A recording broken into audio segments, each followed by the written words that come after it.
Hola, ¿qué tal? ¿Cómo amanece? Un verdadero placer saludarle este martes. Espero que sea exitoso en todo lo que usted emprenda.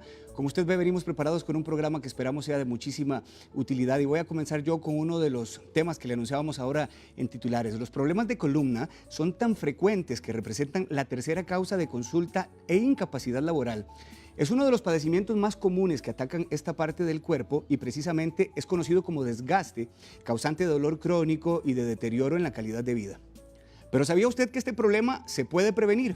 Esto es lo más importante y es donde queremos también profundizar en esta entrevista. El neurocirujano Eduardo Huertas está con nosotros para explicarnos cómo se hace y cuál es la manera de tratar este padecimiento. Doctor, gracias como siempre por estar aquí en la casa de Buen Día. Muchas gracias. Doctor, cuando hablamos de desgaste de columna ya nos estamos refiriendo casi que a un problema de salud pública. Es un problema de salud pública, es una causa de deterioro en la calidad de vida tremendamente, es una de las grandes preocupaciones de todos nosotros. No queremos llegar a nuestros años dorados y estar plagado de enfermedades y entre de ellos de discapacidades mecánicas como son los trastornos de columna. Y esto afecta a la economía de la nación, afecta a la calidad de vida de las personas y tiene muchísimas repercusiones. Es sin duda un tema sumamente importante. ¿A qué edad, doctor, ya comienza a presentarse este problema? ¿Ya la gente comienza a sospechar de un desgaste de columna? La gran mayoría de la gente aqueja problemas de columna entre los 40 y los 60 años. Ahí es donde empiezan a consultar y empiezan a llegar por problemas. Pero verdaderamente el problema empieza muy tempranamente. Empieza más o menos en los años 20 y es el momento en el cual debemos de intervenir para evitar que nuestra columna se empiece a dañar. Hábleme de causas, doctor, tal vez como para ir, Bueno, porque si usted me dice, perdone, doctor, no. que comienza a los años 20, entonces ya a estas alturas uno puede ir por lo menos, identificando algunos de estos síntomas. El problema es que no da síntomas en esas edades. Es raro que dé síntomas a los 20 años. No es imposible, pero es raro. El gran problema es de que estamos hablando de un término coloquial, es decir, el desgaste de columna como tal, como diagnóstico médico, no existe. Es decir, lo que existe es una serie de problemas y de deterioros en la columna, daños que se van dando en una estructura que es delicada y que es muy compleja, y esos daños se deben de tratar individual y personalizadamente. Cada persona es distinta, se pueden parecer los problemas, pero no son idénticos. Pero podemos hablar de deterioro de los discos, podemos hablar de deterioro de las articulaciones posteriores de la columna, que son las facetas. Y para que entendamos la complejidad de esto, tenemos 22 discos intervertebrales, que son amortiguadores especializados, son articulaciones sumamente especializadas que tienen un efecto de articulación y al mismo tiempo de amortiguador, para que la columna no sufra los embates del impacto al caminar o de los impactos a la hora de levantar cosas pesadas. Los discos lo que hacen es amortiguar ese esfuerzo. Pero atrás, entre vértebra y vértebra, tenemos articulaciones muy complejas, pequeñitas, que se llaman facetas. Y estas articulaciones se inflaman, producen dolor crónico y producen compresión de nervios. O los discos se dañan, pierden elasticidad y comprimen. Y también las vértebras, que son muchas vértebras, 7 vértebras cervicales, 12 vértebras dorsales, 5 vértebras lumbares y el hueso sacro-coxigio, que son vértebras que se pegaron en nuestra evolución. Cuando nos estamos refiriendo, doctor, a un desgaste, y aprovechando esta ilustración que usted nos trae, ¿en cuál zona específicamente es que comienza a desarrollarse el desgaste? Verdaderamente en cualquiera. Todo esto aquí puede representar un Todo desgaste. esto aquí puede estar teniendo problemas de este tipo. Ahora bien, nuestro estilo de vida está acelerando problemas en la columna cervical baja. ¿A qué me refiero con nuestro estilo de vida? Este aparatito, viendo hacia abajo, estamos forzando nuestro cuello. Nuestro trabajo de oficina, viendo papeles, documentos con nuestro cuello forzado, es el equivalente a tener un niño de 8 años montado sobre el cuello todo el día. Y eso tiene repercusiones mecánicas. Yo insisto, la columna es una estructura débil, pero los músculos alrededor de la columna son los que lo hacen fuerte, y la columna es tan fuerte como los músculos que lo rodean. Y el sedentarismo, que es parte de nuestro estilo de vida moderno, está causando estragos, sin duda. Doctor, vamos a colocar una imagen para que todos allá en casa y aquí también nosotros podamos tener una idea de cómo puede lucir una columna cuando tiene un desgaste.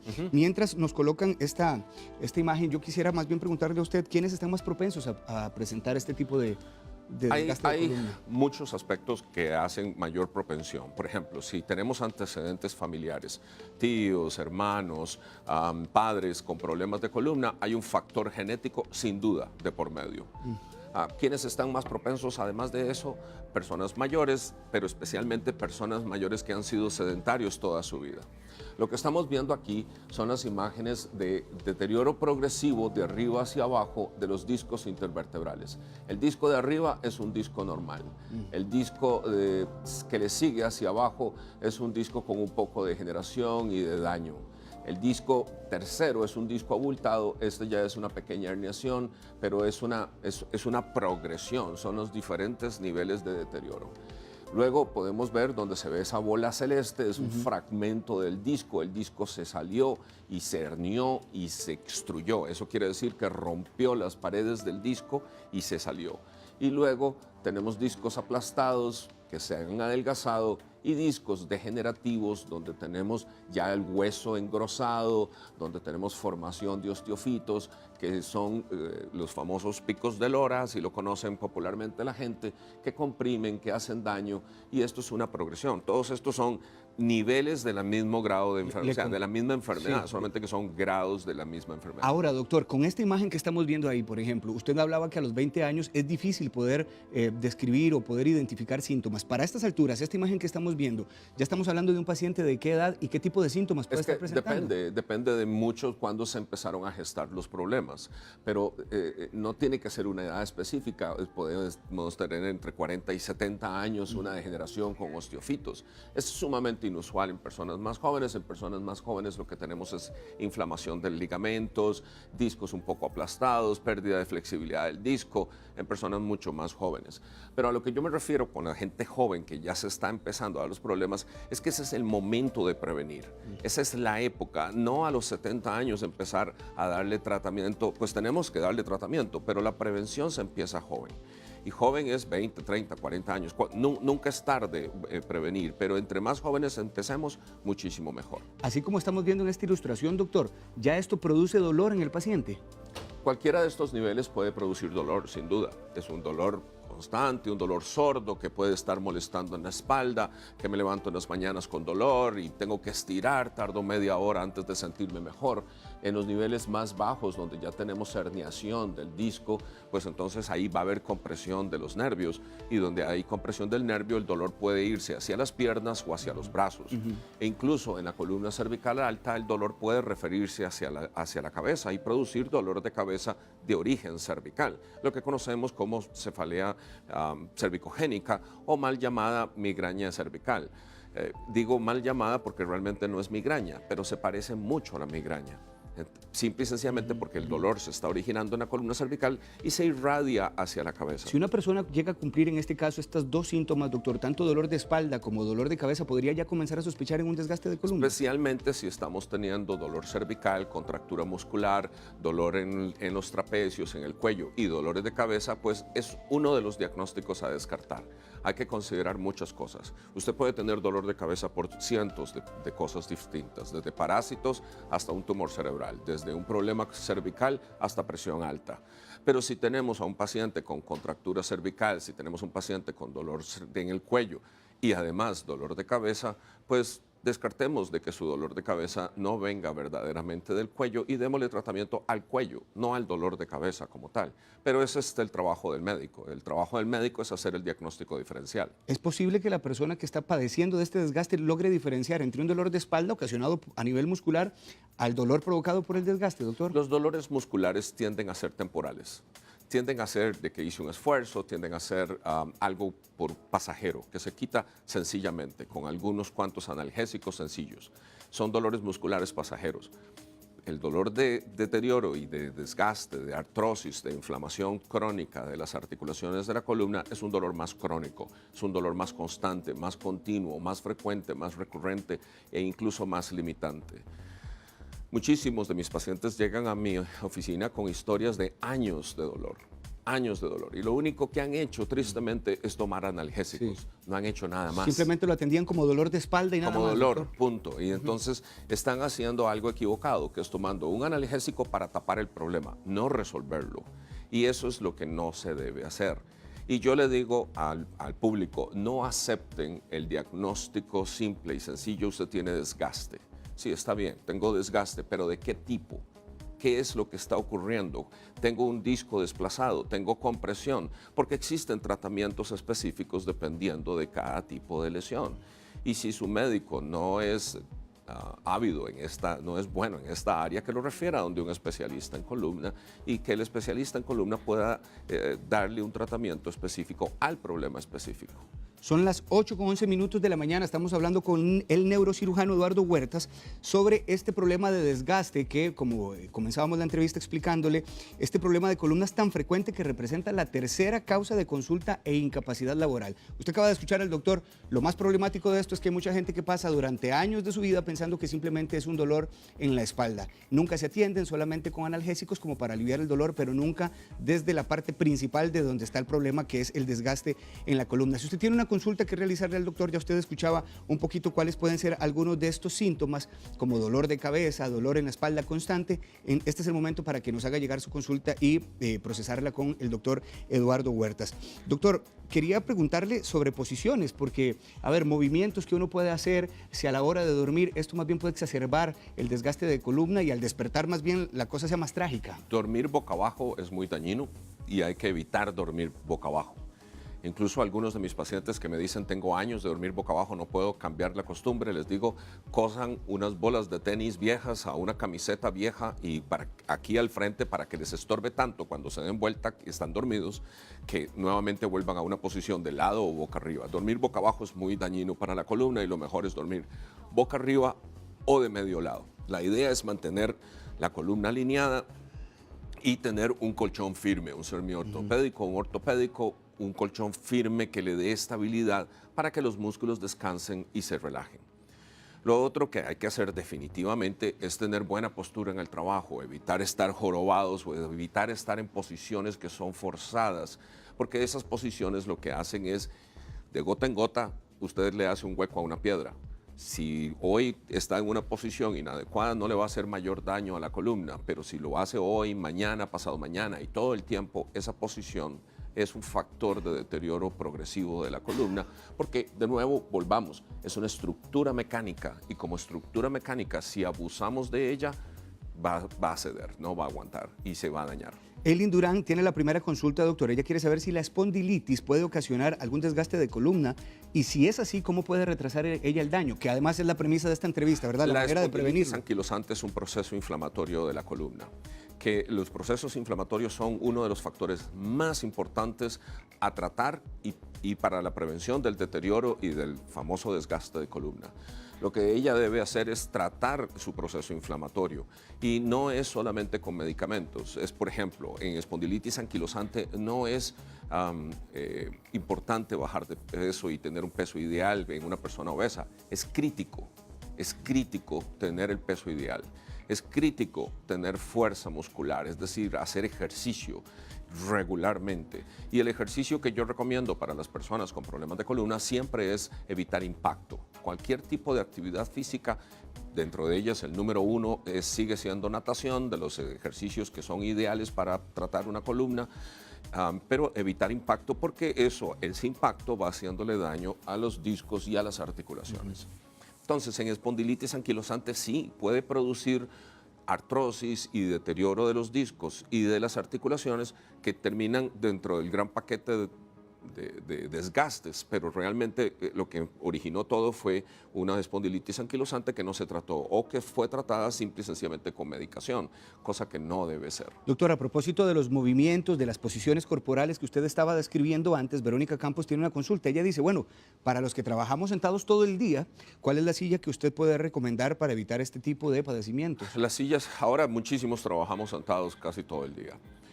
Una silla ergonómica que tenga un respaldo lumbar y que me permita tener un reposabrazos a una altura en el cual le quito presión al cuello es sumamente importante. Esto es una de las cosas mejores que uno puede hacer.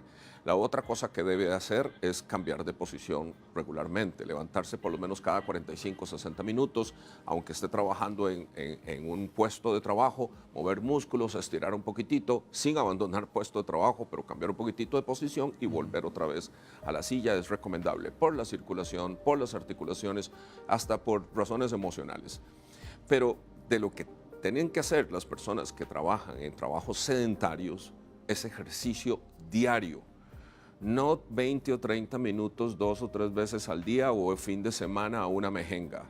No, es ejercicio diariamente y regularmente, constante.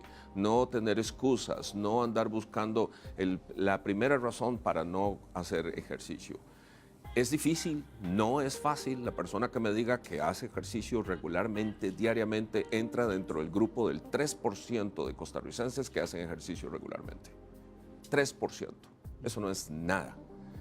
Un 20% de la población hace ejercicio una vez a la semana.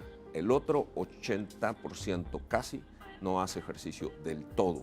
Y esto tiene repercusiones enormes porque, de nuevo, si los músculos son débiles, la columna está forzada y la columna se deteriora. Si ya este deterioro de columna está ocurriendo, doctor, ¿hay enfermedades que puedan hacer más veloz el deterioro de la columna? Por supuesto, todos los procesos inflamatorios de muchos tipos, inflamación crónica de baja intensidad, que es provocada por una barriga. Y créanme, una barriga produce inflamación crónica en el organismo porque esa grasa intraabdominal produce una serie de cambios bioquímicos que son proinflamatorios en el organismo. Muchas enfermedades que son provocadas por las decisiones erróneas, especialmente en la juventud, como osteoporosis y osteopenia. Y a decisiones erróneas me refiero a que no hacíamos ejercicio, comíamos comida chatarra y entonces nuestro metabolismo se afecta de tal forma que perdemos hueso, tenemos poco músculo, la columna se deteriora a un ritmo más acelerado. Traumas, accidentes, golpes, caídas, pues también pueden acelerar el deterioro de una columna y eso es otro factor a tener en consideración. Vamos a ver si puedo leer esta consulta que nos está enviando doña Ana Lorena Aguilar. Dice doña Ana que la operan de la L5S. Hace 6 meses ella está bien, pero tiene desecación lumbar. ¿Qué le recomienda a usted para que esto no se complique? No sé a qué se refiere con desecación lumbar y dependerá de qué tipo de cirugía se hizo. Realmente para darle recomendaciones más específicas habría que comprender exactamente qué se hizo, porque las técnicas se han ampliado muchísimo. Ahora, por ejemplo, nosotros tenemos técnicas percutáneas que se hacen con una aguja muy fina, incluso cirugía percutánea, hasta cirugía instrumentada en la cual ponemos tornillos, implantes y demás. Mi recomendación global general para alguien que ha sido intervenido de columna es: 1, hable con su médico. ¿Qué puedo hacer? Y pedir indicaciones específicas para su problema. 2, normalice su peso corporal. Si está con sobrepeso, que cada vez es la epidemia más importante que estamos enfrentando, pues regúlelo. Póngase en un programa nutricional para lograr normalizar su sobrepeso. Y 3, ejercítese. Y ejercítese sin impacto. El ejercicio rey por excelencia, natación, excepto si su médico le dice que no. Pero hay que ejercitarse regularmente. Esas son las cosas de las mejor que uno puede hacer para la columna, son esas 3. Aquí tenemos una consulta de parte de Marisa, porque dice Marisa que ella salió con un fuerte desgaste en la columna, que al mismo tiempo le ha producido 4 hernias ya desde la L3 hasta la S1, dice Marisa. Y esto además le ha generado precisamente degeneración de disco con osteofitos que le comprimen el nervio ciático. La pregunta concreta de ella, doctor, es si hay alguna solución para este padecimiento que tiene. Ella tiene 48 años y lo que le da a la caja prácticamente no la alivia, no la soluciona. ¿A ella le pueden operar las hernias? Es una mujer relativamente joven con un problema de columna lumbar muy extenso y las degeneraciones y el desgaste en estas zonas pueden producir ciática en ambas piernas o en una de las piernas. Ahora bien, vuelvo nuevamente a lo básico y a lo fundamental. ¿Cómo está su composición corporal? ¿Cuánta actividad física hace esa persona? Y sí, hay muchas cosas que se pueden hacer. Todo depende de las imágenes médicas, del problema clínico de cada persona. El tratamiento debe ser individualizado y personalizado. Yo le digo a mis pacientes, no saltemos a cirugía antes de intentar un tratamiento conservador de verdad. antes de que haga un esfuerzo de verdad. ¿Y qué significa eso? Reducir inflamación, que esto a veces implica colocar medicamentos directamente en la columna, mejorar composición corporal, es decir, perder un poco de grasa, perder un poco de peso. Fíjese que cada kilo que usted pierda cuando tiene sobrepeso representa 10 kilos de presión para la columna. 10 kilos. Si usted tiene 10 kilos de sobrepeso, que esto en promedio es casi que lo que la mayoría de la gente anda como mínimo, son 100 kilos de presión en la columna. Esos 100 kilos hacen mucho daño. Perder ese peso puede hacer una gran diferencia en la calidad de vida de una persona. Claro que se pueden operar, claro que se pueden hacer tratamientos específicos. Habría que analizar las imágenes para poder decirle un tratamiento más puntual sobre sus problemas. Doctor, ¿cuál es su consejo para la gente que nos está viendo? Porque usted apuntaba algo bien interesante con respecto al dolor de espalda. La gente simplemente lo pasa por dolor de espalda y no están atendiendo que se trata de un dolor en la columna y de un desgaste, que la cosa es mucho más seria. ¿Cuándo, doctor, ya es necesario acudir donde un especialista? ¿Cuál sería como esa señal que usted diga, ya esto no me suena a algo muscular? Un dolor muscular, de nuevo, debiera ser temporal. Debiera desaparecer en 4 a 6 semanas. Un esfuerzo mal hecho, un ligamento un poquito estirado, mi médico general o de cabecera me da antiinflamatorios, un poco de músculos relajantes. En 4 a 6 semanas debiera estar bien. Si la cosa persiste, tenemos que evaluar qué está ocurriendo. Y no quiero asustar a la gente, pero fíjese que el dolor de espalda podría ser un tumor en la columna. Ya lo hemos discutido aquí en el pasado. Un dolor de espalda podría ser una cosa ni siquiera directamente relacionada a la columna. Podría tener otras repercusiones u otras causas. Por ejemplo, una infección en las vías urinarias y en los riñones puede producir un dolor de espalda alto. ¿A qué me refiero? Que el paciente que ya tiene dolor por más de 4 a 6 semanas, que no se está aliviando fácilmente, que no se está quitando simplemente, que es crónico, que es constante, es mejor que acuda. Y es mejor que acuda temprano para evitarse problemas. Ahora bien, por favor, hagan un esfuerzo por darse cuenta de que tienen que hacer cambios en el estilo de vida. Es imposible pedir que tengamos la medicina mágica, la pastilla mágica que me va a quitar todo y me va a permitir seguir abusando de mi cuerpo, todo lo que me dé la gana.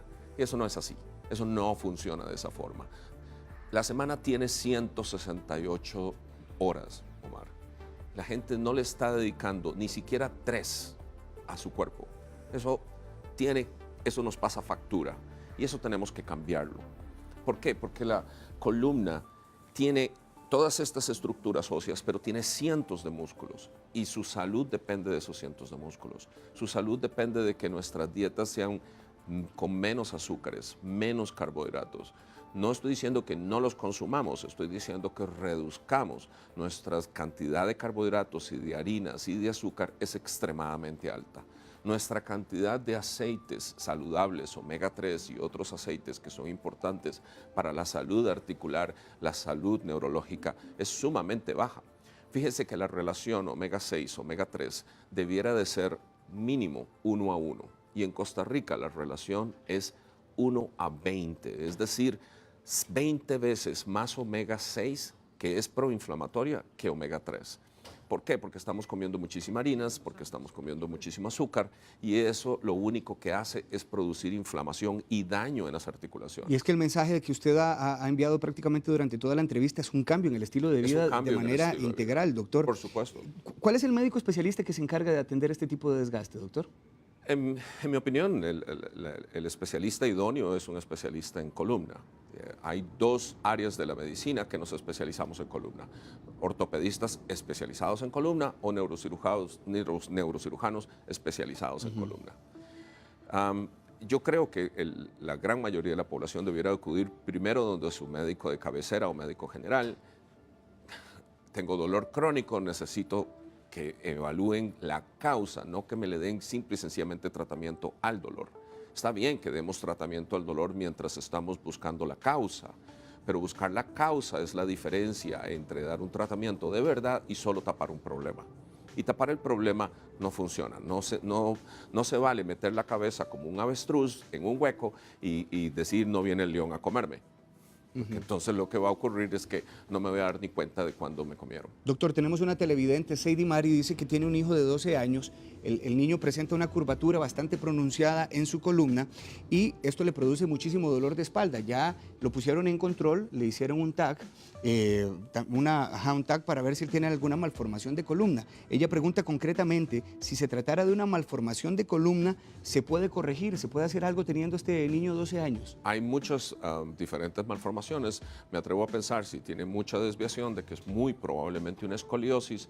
Las escoliosis en niños jóvenes deben de tratarse, deben ser puestas en control con un especialista y muy probablemente va a requerir ejercicios, corset y una serie de diferentes maniobras dependiendo de cuál sea el problema específico. Y aquí quiero hacer énfasis otra vez, aquí hay un excelente ejemplo, no podemos generalizar y darle el tratamiento a todo el mundo igual, no es una pastilla, quiero ver cuál es su problema, cuáles son las imágenes, cuáles son sus síntomas, cuál es la condición del paciente para poder darle un tratamiento específico. Nos escribe Janet Audelat, dice ella que tiene espondilolistesis y le hicieron instrumentación de L5 y S1 hace 3 meses. Aún le duele mucho la pierna derecha y la zona donde está la instrumentación. ¿Qué le recomienda a usted, doctor? Ella tiene 65 años. Yo tuve espondilolistesis, a mí me instrumentaron L5, S1 igual que a ella y duele. La recuperación es dolorosa. Ahora bien, es sumamente importante que comprenda que todavía está muy tempranamente, estamos a 3 meses. Desde luego que tiene que hablar con su cirujano, que le evalúe y que vea el dolor radicular, es decir, el dolor que baja por la pierna a los 3 meses ya es un poco inusual, no es imposible, pero es inusual. Valdría la pena quizás que su cirujano sepa lo que está ocurriendo y que le den el tratamiento específico al problema. ¿Qué le recomiendo? Definitivamente que que cuide muy bien su alimentación y que se ejercite de acuerdo a las indicaciones de su cirujano regularmente. Que no apele exclusivamente a analgésicos. Los analgésicos pueden ser muy adictivos y es muy fácil caer en el cuento de los analgésicos que me resuelven el problema. Tampoco la quiero sufriendo, desde luego, pero no abusar de ellos. Buscar otros medios, por ejemplo, medios físicos, compresas frías, compresas calientes, alternando con calientes, terapia física, todo esto puede ayudar en la recuperación de una espondilolistesis. Doctor, parte del enfoque de la entrevista ha sido, a ver, ¿cómo podemos prevenir esto? Si ya la gente viene sintiendo un dolor de espalda y puede ir sospechando de un desgaste de columna, ¿cómo se puede prevenir? Hemos preparado una pantalla con 3 puntos esenciales para que usted también allá en su casa tome en cuenta y anote y obviamente los ponga en práctica también. Usted lo ha dicho durante toda la entrevista, doctor, mantener el peso ideal. Cuando usted habla de ejercitarse regularmente, doctor, sin impacto, le ha dado también mayor importancia al tema de la natación. Natación es el ejercicio ideal para una columna con cualquier tipo de problema estructural. Por supuesto, hay excepciones muy específicas que su médico puede decidir que no haga natación. ¿Existen ejercicios que el paciente más bien debe evitar, doctor? Sí, porque pueden generar más bien más desgaste. Correr, por ejemplo, ejercicios donde haya impacto constante, salir a correr no es el ejercicio de ninguna forma para una persona con problemas de columna. Tienen que evitarlos. Y aquí en el tercer punto, ya el doctor nos explicaba también el evitar fumar. También, doctor, usted ha hablado sobre la alimentación. Sí. ¿Qué recomienda usted? ¿Cómo debe alimentarse un paciente que ya presenta desgaste? Reduzcamos harinas. Estamos comiendo demasiadas harinas. Albarda sobre aparejo, pinto, con fideos, con pan, con muy pocos vegetales. Muy pocos vegetales en nuestra dieta, muy pocas hortalizas. Tenemos que reducir las harinas. No estoy abogando por una dieta loca, lo que estoy abogando es por simple y sencillamente reducir harinas, que se ha vuelto una epidemia en nuestro medio y es la causa número 1 de obesidad. Y la obesidad que tenemos en nuestro país es alarmante, verdaderamente. Estamos entre los países más obesos del mundo. Pensando en la fotografía que veíamos antes, doctor, de estos discos desgastados, de la columna desgastada, siguiendo este tipo de pautas que usted nos está marcando ahorita, ¿esto es un problema reversible? Hasta cierto grado. cuando ya hay un deterioro muy importante y la persona tiene años, quiero que comprendamos que tenemos 40 años, una persona de 60 años de tener 40 años de abuso metabólico y mecánico a su columna, no ha hecho ejercicio, está obesa, etcétera, etcétera, pues podemos revertir, no es un proceso sencillo, podemos revertir parte del proceso inflamatorio y aliviar mucho o en gran medida los problemas del paciente. A veces no queda más alternativa que procedimientos invasivos para reducir inflamación, para quitar hernias, para estabilizar una columna. Por ejemplo, en una espondilolistesis, la vértebra se daña y se corre la vértebra. Esto es por un daño progresivo y son los estadios más avanzados de esta enfermedad. Las espondilolistesis degenerativas, lo que va ocurriendo es que la vértebra se va dañando el disco y el sistema de estabilización se va dañando hasta que la vértebra queda floja y literalmente se corre uno sobre la otra. En esas situaciones los cirujanos tenemos que colocar tornillos, amarrar vértebra con vértebra y producir una fusión vertebral. Pero eso no es lo único que hay que hacer. Hay que, de nuevo, volver a un estilo de vida más saludable como parte del tratamiento y del proceso de mejora. Vamos a ver algunas consultas también, doctor. Mucha gente ha estado escribiendo a raíz de esta entrevista y doña María dice que si en una radiografía de columna, la que siempre usualmente envían los médicos, se puede detectar un desgaste. Sí, claro. E incluso se pueden detectar daños incipientes. Se necesita tener un poquito de experiencia para ver ciertos daños incipientes, es decir, iniciales en el deterioro de las articulaciones, del espacio de los discos, etc. Pero quiero que comprendan muchos pacientes de que los estudios son dirigidos para los médicos, son los estudios para que el médico tenga una orientación mejor y pueda decidir un tratamiento más específico. Los reportes, a veces me llaman pacientes o me escriben pacientes diciéndome que dice tal cosa en el reporte. El reporte realmente no está dirigido para el paciente. Voy a dar un ejemplo. Los estudios de resonancia magnética con mucha frecuencia dicen deshidratación del líquido. Digo, del disco, deshidratación del disco intervertebral. Entonces la gente cree que lo que hay que hacer es tomar mucha agua, porque está deshidratado. Y literalmente lo lamento, aunque es bueno estar bien hidratado, eso no es lo que está ocurriendo con el disco. El disco deshidratado es un disco que ha perdido su flexibilidad, que se ha endurecido, que se ha dañado, que se ha vuelto artrósico, etc. Y no se trata con agua. Entonces los estudios son para que el médico pueda decidir qué es lo que debe de hacer y cómo dirigir mejor el tratamiento de cada paciente. Me llama mucho la atención tantas consultas de la gente. Franco Salas, por ejemplo, dice, bueno, yo tengo 50 años, me diagnosticaron espondiloartrosis cervical y lumbar. ¿Qué significa? La espondiloartrosis es esto, es precisamente una de las verdaderas enfermedades. Como dije, el diagnóstico de desgaste no existe, ese es un término coloquial. La espondiloartrosis es un deterioro que ha ocurrido en la columna de diferentes niveles, como estuvimos viendo en la imagen anteriores, son de diferente daño y hay diferentes grados y severidades de espondiloartrosis. Si la espondiloartrosis está produciendo compresión en los nervios o compresión, y me refiero a la espondiloartrosis cervical, si está produciendo compresión de los nervios que van hacia los brazos o compresión de la médula, es posible que requiera un tratamiento quirúrgico. Porque en sí lo que queremos es evitar que la médula espinal o que los nervios se dañen. De eso se trata.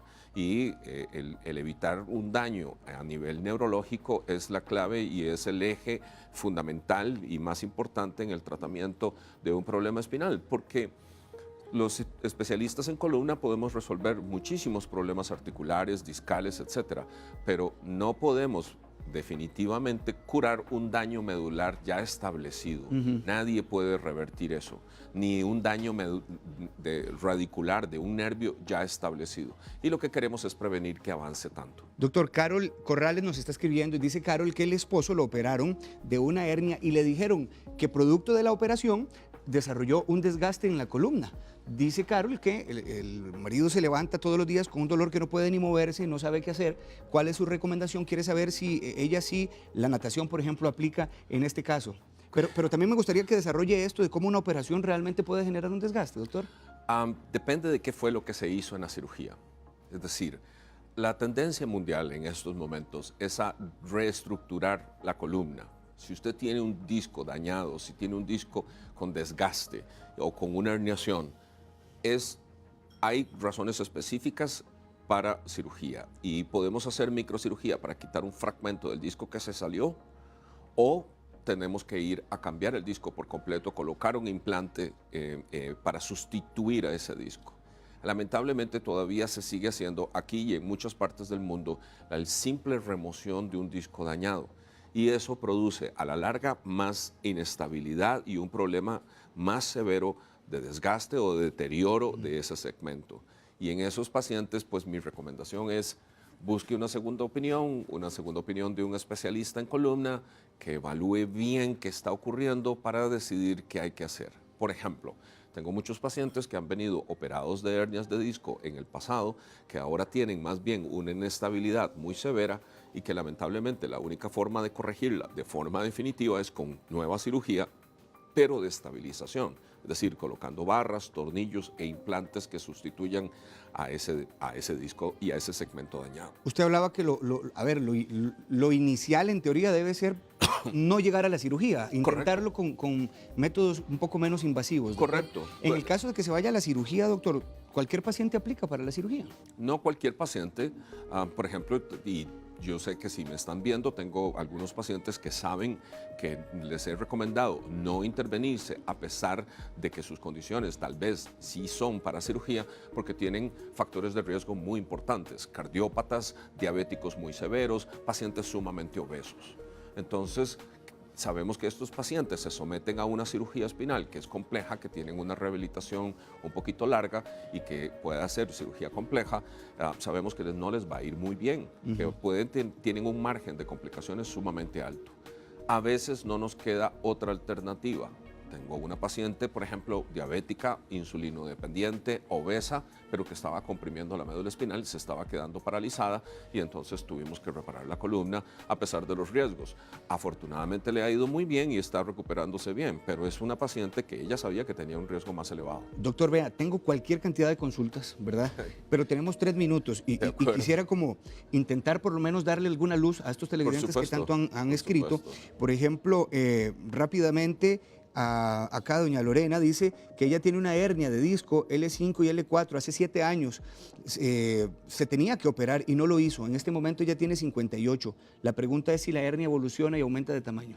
Tienden a empeorar con el pasar del tiempo, especialmente si no estamos haciendo nada para evitarlo. E insisto nuevamente, hacer algo para proteger la columna es perder la barriga, perder el sobrepeso y hacer ejercicios sin impacto regularmente y reducir el consumo de carbohidratos y de harinas. Eso es lo mejor que podemos hacer para cuidar la columna, aún con una hernia.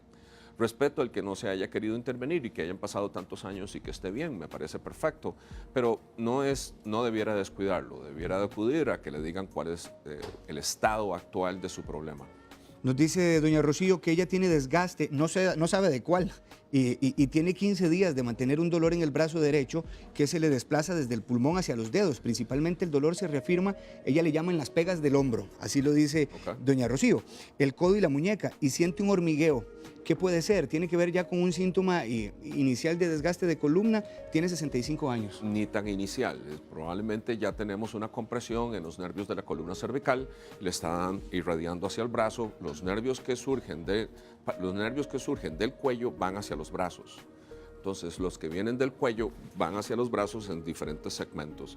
Y es muy posible, porque este es un sitio con mucha frecuencia donde tenemos problemas, es muy posible que una raíz nerviosa esté siendo comprimida. El tratamiento inicial debiera de ser dado por su médico de cabecera, medicamentos para reducir dolor y para relajar los músculos, y a veces con terapia física resuelve. Pero a veces ya requiere un especialista para tomar una decisión un poco más agresiva si fuera del caso. No necesariamente cirugía, pero sí tal vez un tratamiento percutáneo o eventualmente cirugía si la compresión es muy seria. Doctor, muchísimas gracias por este tiempo. ¿Cuáles son sus recomendaciones? Porque el mensaje ha sido, bueno, cambiemos el estilo de vida con el mínimo dolor que ya comenzamos a sentir para evitar en algún momento que sea una evolución de desgaste. Mi recomendación final es que cuando tenemos un dolor crónico no lo descuidemos y no lo tapemos. Es decir, tenemos un dolor crónico, es una señal del cuerpo que algo está mal. No nos duele porque sí, nos duele porque algo está mal. Y entonces démosle tratamiento a la causa, no al síntoma. Está bien que tratemos el síntoma porque tampoco estar sufriendo miserablemente, pero no solamente el síntoma. Busquemos la causa y corrijamos la causa. Gracias, don Eduardo. Un placer. placer. El doctor es neurocirujano. Quiero dejarle números de teléfono para que usted le consulte al doctor. 2208-1211. Ahí lo tiene en pantalla, 2208-1211. Pero usted también puede enviarle un WhatsApp al doctor al número 8391-2111.